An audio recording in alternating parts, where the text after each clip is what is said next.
Bonjour et bienvenue, c'est Bertrand de la Fondation Magister, l'école des héros du monde réel.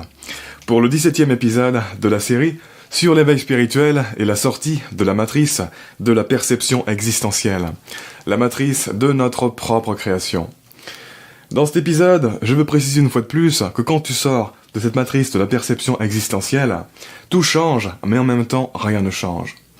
Par exemple, en ce qui me concerne, j'avais plein de problèmes dans ma vie d'être humain à l'époque où j'en suis sorti pour la première fois, et je les avais toujours après, ces problèmes. Et donc, il y avait toujours autant de travail externe à faire dans ma vie après. L'éveil spirituel, ce n'est vraiment pas une pilule magique pour tout régler facilement. Tu peux être éveillé au niveau de ta perception interne et être un gros loser d'un point de vue des standards de la société. L'éveil spirituel, ça ne fera pas de toi quelqu'un d'équilibré comme par magie. Je pense d'ailleurs que parmi les personnes qui sont éveillées spirituellement, il y en a beaucoup qui sont déséquilibrées. Parce qu'ils mettent la conscience et la spiritualité sur un piédestal et ils négligent tout le reste, comme si ça n'avait aucune importance et qu'ils étaient au-dessus de tout ça. Ce qui est pour moi un gros volage de face et une forme d'échappatoire. Parce qu'en fait, ces personnes, ils n'ont pas envie de faire certains travaux sur eux-mêmes et sur leur vie, et c'est bien pratique et confortable de dire que ça n'a aucune importance, que c'est juste égoïque et superficiel, et que c'est pour ça qu'ils ne le font pas. Parce qu'ils sont soi-disant au-dessus de ce jeu égoïque. L'éveil spirituel, ça ne te donnera pas du tout les réponses pour devenir un boss et comprendre comment régler tous tes problèmes de la vie humaine. La seule chose à laquelle tu accèdes, c'est de la connaissance de premier ordre, on va dire. Tu deviens hyper clairvoyant sur le plan hyper ordinal de la réalité. Sur la nature profonde et primordiale des choses, on va dire. Mais sur tous les plans subordinaux, tu n'es pas plus avancé qu'avant.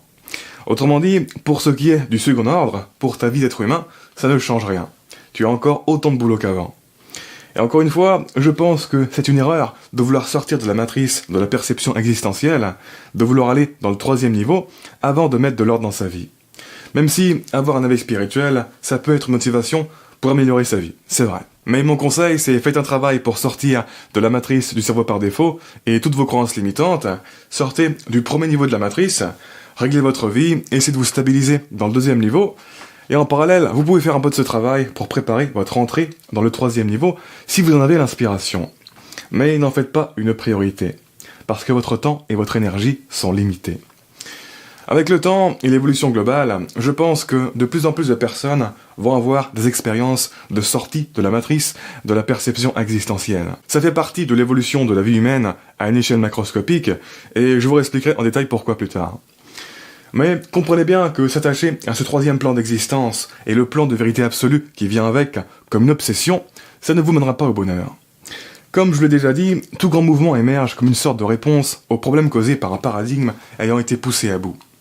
Et donc, à un moment donné, quand tu en es bien sorti de la matrice de la perception existentielle, tu vas pousser à bout la vie dans ce paradigme, et tu vas te rendre à l'évidence qu'il faut revenir à la perception existentielle.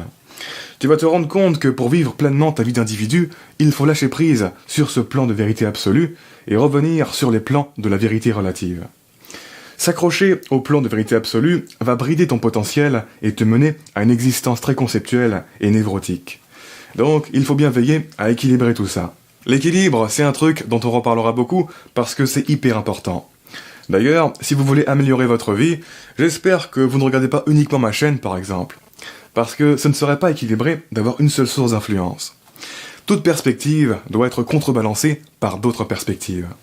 Sans ça, on a très vite fait de la considérer comme parole d'évangile et devenir aveuglé à tous ses excès, tous ses travers et toutes ses limites. Je n'ai jamais vu de ma vie quelqu'un ayant une position parfaitement équilibrée sur la vie.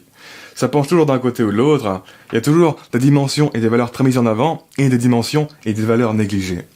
Et je ne suis certainement pas une exception à ça. Moi-même, j'essaie activement d'équilibrer mes influences, de telle sorte à ne pas avoir d'angle mort, à ne pas avoir d'aspect surdéveloppé ou sous-développé. Je vais chercher du contenu qui penche d'un côté, ensuite du contenu qui penche de l'autre côté, et tout ça, ça me permet en plus de proactivement prendre du recul sur les informations qui sont communiquées par les différentes sources d'influence et de les tempérer. Parce que pour chaque source, je sais c'est quoi leur force, je sais c'est quoi leur faiblesse, je sais c'est quoi leurs excès, leurs manques, leurs opposés, etc. Et grâce à ce repérage et à cette contextualisation mentale, j'arrive à voir à l'avance en quoi ce qu'ils disent est coloré par leur position.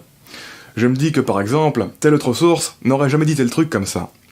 Et mentalement, c'est assez unique en fait d'avoir ce recul. Bref, sur ce, on continue de parler de tout ça dans le prochain épisode. En attendant, je vous invite à vous abonner si ce n'est pas déjà fait, à laisser un pouce bleu si vous avez apprécié cet épisode, ça m'aide pour le référencement. Quoi qu'il en soit, je vous remercie de m'avoir écouté jusqu'au bout, et je vous dis à très bientôt pour la prochaine vidéo. Ciao.